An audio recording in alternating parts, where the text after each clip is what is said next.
बेटी, आ गई तू? नहीं माँ, अभी रास्ते में ही हूँ। तू भी ना, बस हमेशा हंसी मजाक। अब तू बड़ी हो गई है, किसी बात को तो सीरियस लिया कर। कल अपने ससुराल जाएगी। क्या माँ, तुम भी? अभी नहीं जाना मुझे ससुराल वसुराल।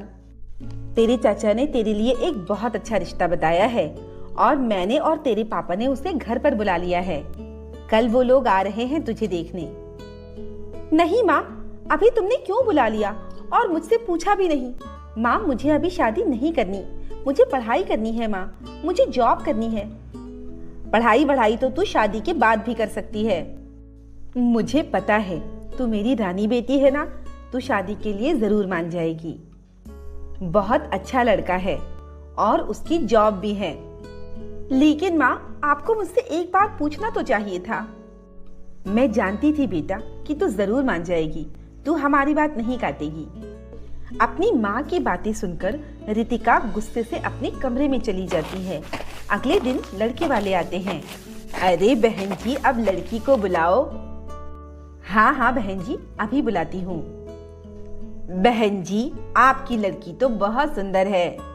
जी, वो तो मैंने आपको कल ही बता दिया था कि हमारी बेटी सर्वगुण संपन्न है, उसमें कोई कमी नहीं है। हाँ भाई साहब, आपने बिल्कुल सही कहा। तो हम क्या ये रिश्ता पक्का समझे? हाँ हाँ बहन जी, क्यों नहीं, हम कल ही शादी की तारीख निकलवाएंगे। शादी की तारीख की बात सुनकर रितिका बहुत डर जाती है। रितिका पढ़ना चाहती थी, अब उसे अपना करियर डूबता हुआ नजर आ रहा था। अब मैं क्या करूं? मुझे तो जॉब करनी है और शादी तो अभी बिल्कुल नहीं करनी। मुझे एक बार माँ से बात करनी चाहिए। यही सोचकर रितिका अपनी माँ के पास जाती है और कहती है, माँ, ये सब बहुत जल्दी नहीं हो गया क्या? मुझे थोड़ा समय तो देना चाहिए। ना ही मैं उस लड़की को जानती हूँ और ना ही वो लड़का मुझे जानता है। बेटा, तुझे इतना सोचने की कोई जरूरत नहीं है। वो लड़का बहुत अच्छा है और हर किसी की शादी ऐसे ही होती है। मैं भी तो तेरे पापा को नहीं जानती थी, उससे कुछ नहीं होता। तू तो बस खुशी खुशी अपनी शादी की तैयारियां कर। लेकिन माँ, मेरी बात तो सुनो, अभी मुझे शादी नहीं करनी। माँ, तू अपनी बकवास बंद कर और अपने कमरे में जा। मुझे बहुत सारा काम है, मुझे परेशान मत कर। रितिका की माँ ने रितिका की कोई बात नहीं सुनी और अगले दिन रितिका की शादी की तारीख भी पक्की हो गई। शादी की तारीख पक्की होते देख रितिका डर जाती है। अब मैं क्या करूंगी? मेरा तो जॉब करने का सपना था, मैं और पढ़ना भी चाहती थी।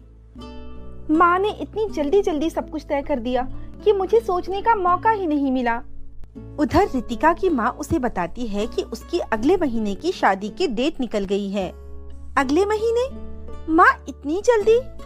बेटा, अगले महीने का ही मुहूर्त है और सबने मिलकर ये तारीख निकाली है। अब तो मेरी रानी बेटी हमारा घर छोड़कर अपने घर जाने वाली है। तो माँ, मत भेजो ना मुझे किसी और के घर, अपने घर में ही रहने दो। ऐसा नहीं होता बेटा, हर लड़की को अपने घर जाना ही पड़ता है। रितिका के ना चाहने से क्या होता था, उसे शादी के लिए तैयार होना पड़ा। अब शादी के दिन करीब आ रहे थे और धीरे धीरे शादी की तैयारियां भी शुरू हो गई थी। सभी लोग शादी की तैयारियों में बहुत व्यस्त थे। एक दिन लड़के की माँ रितिका के घर आई और घर आकर उसकी माँ से बोला, अरे बहन जी, मैं कह रही थी कि रितिका के लिए गाउन ले लिया है ना? गाउन? लेकिन बहन जी, वो तो आपकी तरफ से आएगा ना? नहीं नहीं, हमने गाउन नहीं लिया है, आप तो ले लेना गाउन उसके लिए। लेकिन हमारी शॉपिंग तो पूरी हो चुकी है और अब शादी में भी दिन कितने कम बचे हैं। आपने पहले बताया होता तो हम खरीद लेते। नहीं खरीदा है तो अब खरीद लीजिए ना। अब तो बता रही हूँ, गाउन आपको ही लेना पड़ेगा बहन जी। ऐसा कहकर लड़के की माँ वहाँ से चली जाती है। रितिका ये सब कुछ सुन रही होती है। वो अपनी माँ के पास आकर अपनी माँ से कहती है, माँ, आपने देखा इस बुढ़िया को? कितनी अकड़ थी इसके अंदर। माँ, आप ऐसी जगह मेरी शादी क्यों करना चाहती हैं? अरे नहीं बेटा, उनके यहाँ ऐसा ही चलता होगा। तू चल, हमें तेरे लिए गाउन भी तो खरीदना है।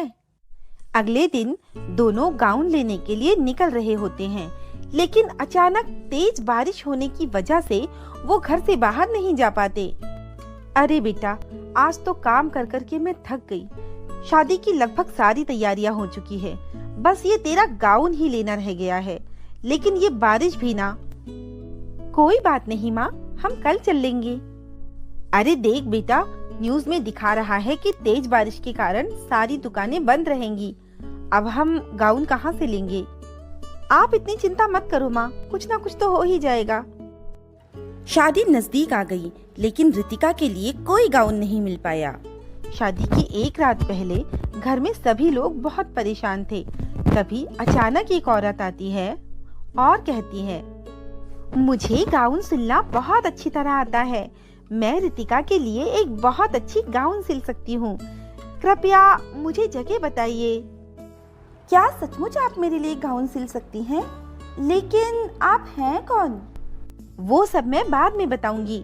पहले तुम्हारे लिए गाउन सिलना ज्यादा जरूरी है। चलो, मुझे अपने कमरे में ले चलो। रितिका उस अनजान लड़की को लेकर अपने कमरे में जाती है। अंदर आते ही वो लड़की एक परी के रूप में बदल जाती है और वो रितिका से कहती है, रितिका, मैं एक परी हूँ। मैं बहुत दिनों से तुम्हें देख रही थी। तुम गाउन को लेकर बहुत परेशान हो ना? तुम चिंता मत करो, मैं तुम्हें एक जादुई गाउन देती हूँ। क्या? जादुई गाउन? हाँ रितिका, ये लो, ये एक जादुई गाउन है। तुम्हें इसकी जरूरत पड़ेगी। इस गाउन की खासियत ये है कि तुम अगर इससे किसी को सजा देने के लिए कहोगी तो ये जरूर देगा। रितिका, अब मैं चलती हूँ, मैं तुमसे मिलने फिर आऊंगी। इतना कहकर वो परी वहाँ से गायब हो गई। रितिका उस गाउन को लेकर बहुत खुश थी और अब रितिका की शादी का दिन भी आ गया। सभी लोग काम में बहुत बिजी थे। रितिका उस गाउन को पहन कर आई। वो उस गाउन में बहुत सुंदर लग रही थी। लेकिन तभी अचानक लड़के के पिता ने रितिका के पापा को साइड में बुलाया और उनसे कहा, देखिए भाई साहब, हम ये शादी नहीं कर सकते। हम ये शादी तभी करेंगे जब आप हमें 10 लाख रुपए कैश देंगे। कैसी बातें कर रहे हैं भाई साहब? मैं 10 लाख रुपए कैश कहाँ से लाऊंगा? वो सब मुझे नहीं पता। अगर आपको अपनी बेटी की शादी करनी है तो आपको ये पैसे देने ही होंगे। शादी तो तभी होगी। रितिका खड़ी होकर ये सारी बातें सुन रही थी। तभी रितिका को अचानक अपने गाउन के जादुई होने की बात याद आती है। रितिका लड़के के पापा के पास आकर कहती है, आप बकवास कर रहे हैं। आपकी हिम्मत कैसे हुई मेरे पापा से इतने पैसे मांगने की? अरे, आपकी बेटी तो बहुत बदतमीज है। आप इतनी बदतमीज लड़की की शादी मेरे बेटे से करवाना चाहते थे। बदतमीज मैं नहीं, बदतमीज आप हैं। मेरे पापा से बदतमीजी करने की हिम्मत कैसे की आपने? और आप अपने बेटे को 10 लाख में बेच रहे हैं? इतनी कम कीमत लगाई है आपने आपके बेटे की। इससे महंगा तो हमारे घर का डॉगी है। इतना कहकर रितिका अपनी जादुई गाउन से बोली, जादुई गाउन, इन्हें हवा में गोल गोल घुमाओ। जादुई गाउन ने उसे हवा में गोल गोल घुमा दिया। अरे नहीं बेटा, मुझे नीचे उतारो मुझे। आप तब तक हवा में ऐसे ही घूमते रहेंगे जब तक आप मेरे पिताजी से माफी नहीं मांग लेते। हाँ भाई साहब, मुझे माफ कर दो। रितिका ने जादुई गाउन से कहकर उसे नीचे उतरवाया। अब वो लोग बहुत तेज दुम दबाकर भाग गए। फिर वहाँ पर परी आ गई। रितिका, तुमने बहुत अच्छा किया। मैं जानती थी कि तुम्हें इस गाउन की जरूरत पड़ेगी, इसीलिए मैंने तुम्हें ये गाउन दिया था। ना तो दहेज देना चाहिए और ना ही दहेज लेना चाहिए। अगर सभी लड़कियां तुम्हारे जैसी हिम्मत वाली हो जाएं, तो फिर तो ये समस्या जड़ से ही खत्म हो जाएगी। आपका बहुत बहुत शुक्रिया परी जी, लेकिन अब ये गाउन मुझे नहीं चाहिए। आप इसे ले जाइए, शायद ये किसी और लड़की के काम आ जाए। रितिका वो गाउन परी को दे देती है और परी वो गाउन लेकर वहाँ से चली जाती है। अब रितिका बहुत खुश थी। वो अपना सारा ध्यान अपनी पढ़ाई पर दे रही थी और उसके मम्मी पापा भी उसे शादी के लिए परेशान नहीं करते। तो दोस्तों, कैसी लगी आपको हमारी कहानी? अगर पसंद आई हो तो लाइक, शेयर और सब्सक्राइब करना ना भूलें और ऐसी ही कहानियों के लिए बने रहें। कई सालों पहले की बात है। किसी राज्य में एक बहुत सुंदर और दयालु लड़की रहा करती थी जिसका नाम सिंड्रेला था। सिंड्रेला की माँ बचपन में ही चल बसी थी। सिंड्रेला की माँ के जाने के बाद उसके पिता ने दूसरी शादी कर ली थी। सिंड्रेला की एक सौतेली बहन भी थी जो सिंड्रेला को बिल्कुल भी पसंद नहीं करती थी। वो माँ बेटी बचपन से ही सिंड्रेला से काम करवाया करती थी और वो दोनों सिंड्रेला को तरह तरह से परेशान किया करती थी। बेचारी सिंड्रेला घर का सारा काम किया करती थी, झाड़ू पोछा, साफ सफाई, खाना बनाना, सब कुछ। उसी राज्य में एक दिन जश्न की तैयारियां चल रही थी। सैनिकों ने प्रजा को महाजश्न के लिए आमंत्रित किया। सभी राजवासियों को सूचित किया जाता है कि महाराज ने एक महाजश्न का आयोजन किया है। उसमें तमाम राज्यवासियों को दावत दी जाती है। उसी जश्न में महाराज अपने लिए दुल्हन भी पसंद करेंगे, अतः राज्य की सभी खूबसूरत और जवान लड़कियों को वहां आने का आमंत्रण दिया जाता है। अब सिंड्रेला भी 17 साल की हो चुकी थी। वो सभी लोग भी वहां जाना चाहते थे। आखिर वो दिन भी आ गया जिस दिन वो जश्न होने वाला था। मेरी प्यारी बेटी, तुम जल्दी से तैयार हो जाओ, हम दोनों आज के महाजश्न में जाएंगे। ओह मम्मा, सच? मैं जल्दी से तैयार हो जाती हूँ। मैं सुंदर सा गाउन पहनूंगी और देखना राजकुमार मुझे ही पसंद करेंगे। सिंड्रेला ये सब कुछ सुन रही होती है। सिंड्रेला भी उस पार्टी में जाना चाहती थी, इसीलिए वो अपनी माँ से कहती है, माँ मैं भी चलूंगी उस पार्टी में, आप मुझे भी ले चलिए उस पार्टी में, मुझे भी जाना है। कोई जरूरत नहीं उस पार्टी में जाने की, घर में इतना सारा काम है, तू चली गई तो घर का काम कौन करेगा? और हाँ, हम लोगों के कपड़े भी तो तुझे प्रेस करने हैं। अब जल्दी कर, तैयार होने में हमारी मदद कर। बेचारी सिंड्रेला उन लोगों को तैयार करवाती है और उदास मन से उन दोनों को जाते हुए देखती है। उनके जाने के बाद सिंड्रेला घर के बाहर बैठकर रोती है।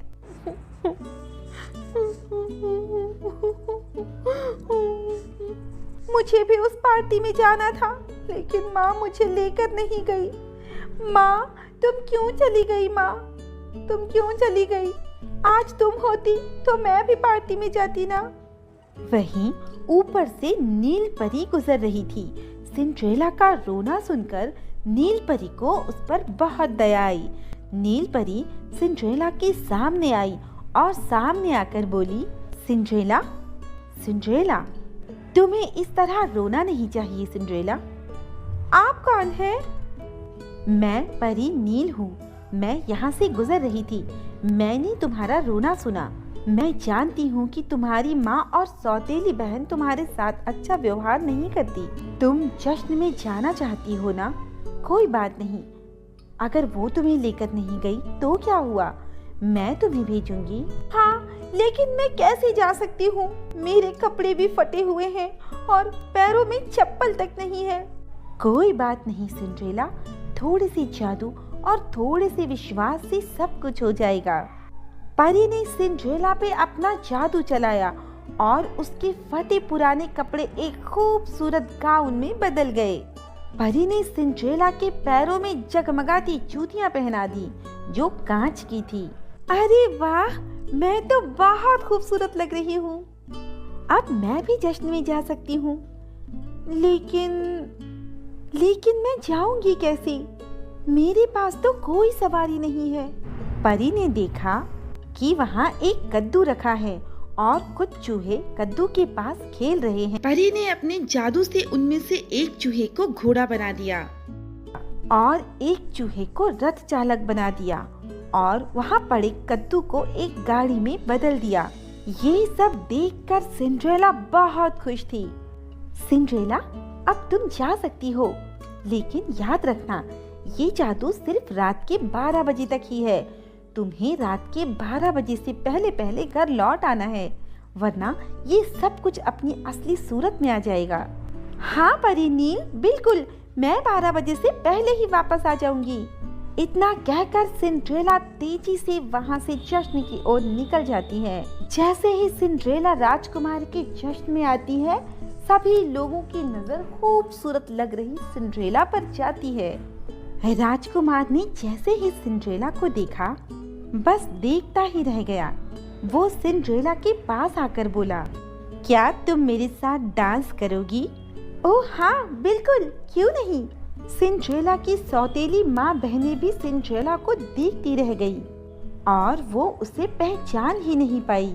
जश्न चलता रहा और राजकुमार सिंड्रेला के साथ डांस करता रहा। अचानक सिंड्रेला की नजर घड़ी पर गई।